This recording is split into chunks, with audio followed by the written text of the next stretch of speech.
Oi pessoal, tudo bem? Bem-vindos à nossa primeira videoaula do meu novo projeto. Se você não sabe do que eu estou falando, eu estou lançando um projeto onde eu pretendo liberar cerca de 40 atividades a serem realizadas com crianças entre 18 meses e 3 anos de idade. Se você não sabe do que eu estou falando, eu te convido aí no meu canal procurar por uma seção chamada Meu Curso. Dentro dela vai ter uma playlist chamada Vida Prática. E aí, anterior a esse vídeo, tem um vídeo onde eu explico todo o projeto, como você faz para participar e contribuir. Bom, hoje nós vamos falar sobre vida prática, porque posterior a esse vídeo, eu vou começar a liberar as atividades. Todas serão liberadas ainda hoje. E todas as atividades são atividades da área de vida prática.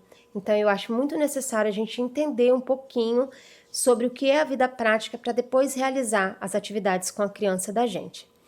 Bom, vida prática é uma área de um método chamado método Montessori, que a gente chama de educação Montessori ou educação montessoriana. Hoje nós vamos conversar sobre a educação Montessori para crianças de 18 meses a 3 anos de idade, sendo que a gente tem educação Montessori para crianças, né, para pessoas até a faculdade. E nesse momento a gente vai trabalhar apenas com essa parcela aqui da população, que é a faixa etária entre 18 meses e 3 anos de idade. Para essa faixa etária, são aplicadas 4 grandes áreas dentro do método, que é a área de vida prática, a área sensorial, a linguagem e a artes. Nesse primeiro momento, eu pretendo apresentar a vocês cerca de 40 atividades que estão dentro da área de vida prática. Por enquanto, nós não teremos atividades da área sensorial, nem de linguagem e nem de artes. Eu vou analisar, vou ver a participação de vocês nesse projeto e se eu perceber que houve interesse da parte de vocês, daí eu posso preparar um material com essas outras 3 áreas. Então vamos entender o que é a vida prática. Quando a gente fala prática, a gente está falando de fazer algo, colocar algo em prática. E esse algo a gente chama de atividade. Então, vida prática significa a vida em atividade. Tudo que acontece ao nosso redor está ligado de alguma forma à vida prática. Porque quando a gente coloca a vida em atividade, essas atividades sustentam a nossa vida. Por exemplo, se você é médico, você precisa realizar uma série de atividades que são atividades de vida prática.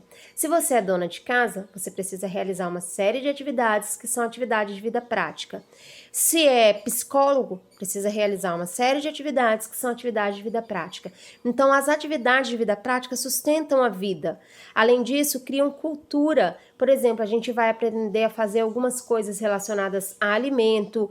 E se a gente for pensar nas nossas melhores lembranças, com certeza muitas delas têm comida no meio. É uma festa de aniversário, é um jantar em família, é uma festinha que tinha uma, sei lá, uma comida sendo exposta ou uma barraquinha, enfim, de alguma forma a comida está ligada com as nossas boas lembranças, sem contar também que nós aprendemos alguma coisa relacionada à costura e a vestimenta, a roupa está diretamente ligada à vida prática e são cultura, um estado, um país, né, um continente, ele varia de um espaço para o outro, de um território para o outro, em função não somente das questões ecológicas, né, relevo, hidrografia e fauna e flora, mas também a cultura. Os povos nas diversas partes do mundo se alimentam de alimentos diferentes, se vestem de modo diferente.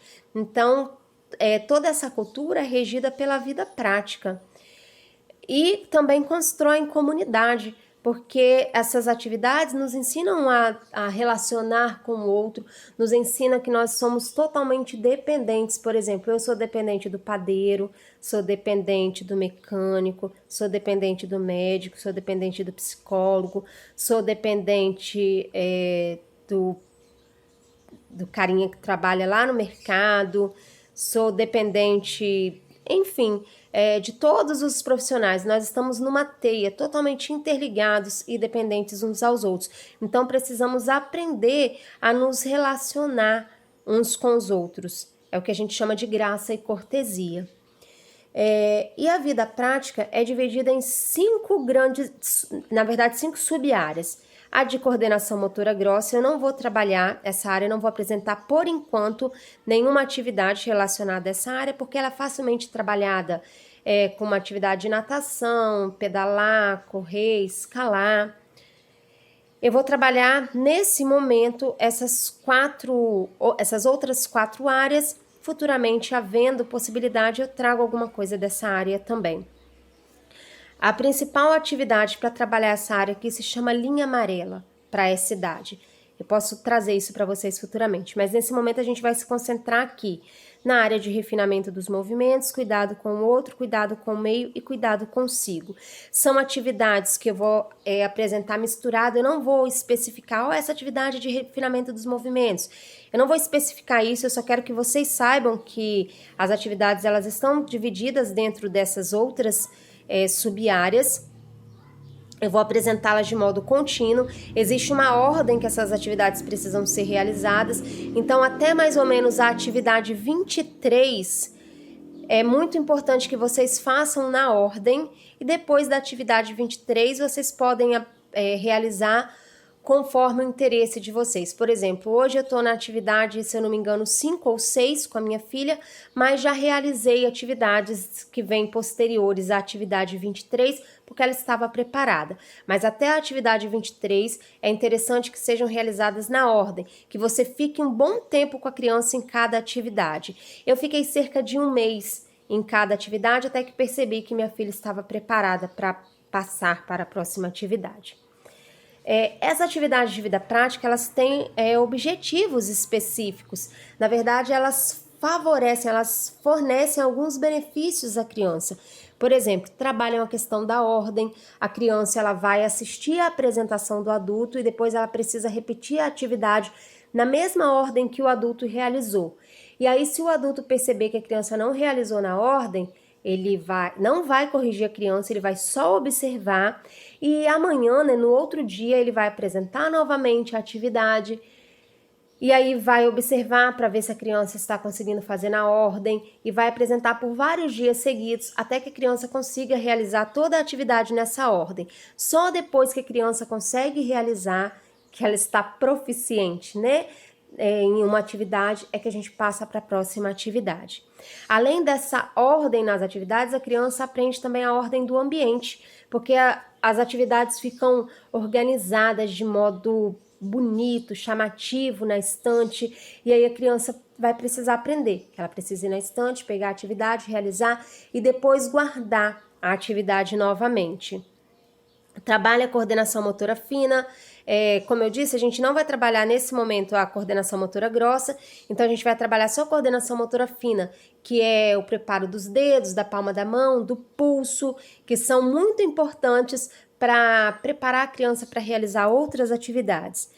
Treina também a concentração, por serem atividades atrativas à criança, na maioria delas atividades que são realizadas com objetos do dia a dia, que a criança está familiarizada, e mais que isso, que ela vê que o adulto que ela admira manuseia durante o dia, por exemplo, uma jarrinha, um copo, uma colher, ela acaba tendo grande interesse em realizar a atividade e, consequentemente, ela vai treinando a concentração, ela consegue ficar concentrada por um tempo maior.